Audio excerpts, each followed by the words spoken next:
জয়রাম বন্ধুরা, সকাল সকাল তোমাদের জন্য নিয়ে আসলাম আমার রাধাকৃষ্ণকে স্নান করিয়ে ড্রেস পরিয়ে দিলাম।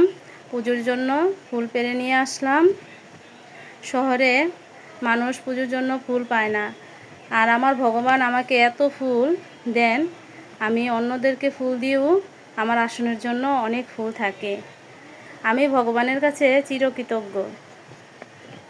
ভগবান আমাকে না চাইতে এতটা দিয়েছেন, সব কিছুতেই আমি বলে শেষ করতে পারবো না। আমি ভগবানের কাছে এটাই প্রার্থনা করি, ভগবান যেন আমাকে সব সময় এভাবে না চাইতেই সব কিছু দিয়ে দেন। সকাল সকাল ভগবানকে পুজোটা দিয়ে দিলে মনে হয় যেন সারাদিনের অর্ধেক কাজ কমে গেল।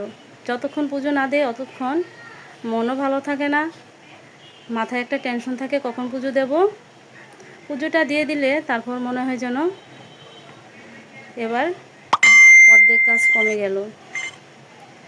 আসলে ভগবানকে আমার পুজো দিতে এত ভালো লাগে, আসন সাজাতে। ভগবান যেন এভাবে আমাকে সবসময় ভালো রাখেন। থ্যাংক ইউ বন্ধুরা।